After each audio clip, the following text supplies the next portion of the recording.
There is a growing concern surrounding the mental health of post-secondary students, with an unprecedented demand for mental health services among young people more than ever before. Many are asking why and how can we help? Well, joining me today to talk about her own personal journey with depression is Rachel. Thanks for joining me today, Rachel. I'm glad I could be here. Yeah. So your story starts off with not always feeling happy and not feeling that you could share that with your family. You grew up in a home where, yeah, you felt like you had to kind of hide those feelings. Tell me about that. Well, I just felt like, I always felt like I had to be like everybody else, right? The rest of my family just seemed like they had more joy, they had more happiness, that they didn't struggle as much as I did. So I just felt like, why aren't I like that? And I kept it inside because I didn't really want to push boundaries. I didn't want to make people uncomfortable. I just wanted to kind of cruise through life. And it's scary to cruise through life sometimes because then you don't grow, right? So. And had you ever heard the term depression? Did you know what that was? I knew a little bit about it. I had some friends that struggled with it as well, and they called it depression. They called it what it was. But for me, I was like, that's not possible. I'm a Christian. Like, I shouldn't have depression. I should have this joy inside me all the time. So. And what was your perspective of God through this whole process as you're struggling just to be happy? My perspective was that if he really cared for me, why was he allowing me to feel this way? I thought that I had the misconception that God should give us happiness all the time. But that's not true, right? He gives us joy all the time, but then sadness and anger and all those kinds of things still come.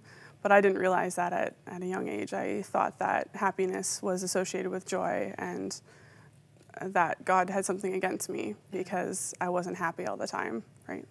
So the fear of being able to tell your family that, yeah, you just weren't always happy, that there was this, maybe a dark cloud of some sort in your life. What was church life like? Did you feel that you could share that information with people at your church? No, like there wasn't a lot of awareness, right, for mental health issues. I was caught between a generation where a lot of people wanted to bring awareness to mental health issues, but then there was an even bigger group that thought mental health issues didn't exist if you were a Christian, right? So I didn't think I could share. I was the type of person to know all the answers at church and like youth group and Sunday school. I would raise my hand and give the best answers, and then I wasn't really in it, right? I wasn't feeling it. I just knew it in my head, but I didn't feel it in my heart. I just thought I guess you could call it even a hypocrite. I think a lot of people with mental health issues, especially as Christians, find that they feel like a hypocrite because they don't personify what they feel is the Christian attitude or towards life. So how did things change? Where your perspective maybe of your faith changed, and also realizing that, yeah, it was depression, and also that you were diagnosed as bipolar? I think the biggest thing that changed is that I actually became a Christian. Like when I was younger, I thought I was a Christian, and I think I was more like I was taking on my parents' faith. I was taking on something that they had offered to me, and I clung to it. And then when I became a Christian, January 23rd of 2013, it changed for me. I realized that God actually loved me just the way that I am. And it's not easy. Like there are still days where I question God and I question why he made me the way he made me. But I can remember that he created me to be the way that I am. And he doesn't expect me to change. He expects me to grow and become more Christ-like, but he doesn't expect me to change per se who I am because he created me how I am. Yeah. And one thing that I forgot to say is that you, at the point of desperation, were cutting yourself. Yeah. And so to now change perspective, and I think this is interesting, to become a Christian, but realize that, yeah, you still were battling with depression. You were still diagnosed as bipolar. How important is that for a young person watching, thinking, because I think in the church world, it's like if you're a Christian, you should not have any problems. Everything should be perfect. You should not suffer, struggle through these things. So how important is it for young people to know that, yeah, I can still be a Christ follower and still struggle through these things? I think we just need to remember that forgiveness is not just for other people, it's for ourselves too.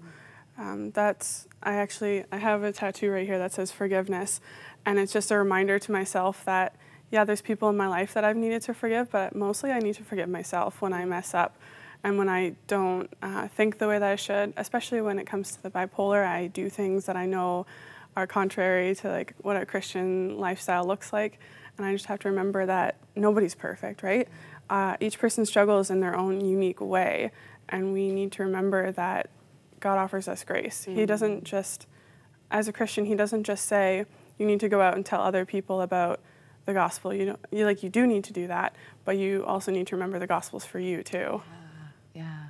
Now we are hearing this issue of unprecedented numbers of young people like yourself who are really struggling in post-secondary education to find help when it comes to mental health services. Why do you think this number continues to grow? I think it's honestly because there's a lot of sin in the world. There's a lot of brokenness, and as there's broken people, we are surrounded by that, and we take that on ourselves. We take on the negativity, and we forget the positive side of this world.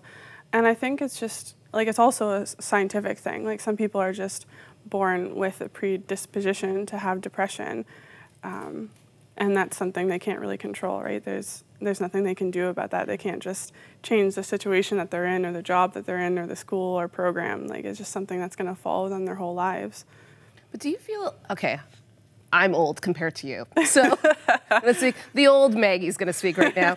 I remember being in university and not, like, having a lot of friends and not feeling like we were all struggling through depression or needed help when it came to mental health. Like, I honestly don't remember meeting somebody on campus who was struggling with mental health issues. So when I hear this, I'm like, what are we doing wrong as parents? What are we doing wrong? And so I guess, yeah, like, what is happening? Is it pressure? Is it feeling that you have to be better, that you have to do better? Is there pressure from outside? Like, why are we hearing of more numbers? Do you know?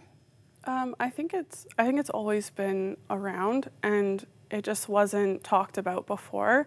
So I think that's part of the reason why it's becoming more open and more aware, is because people understand it better now, and they can say, hey, it's not just me feeling sad all the time, it's actually a chemical thing that's going on in my brain.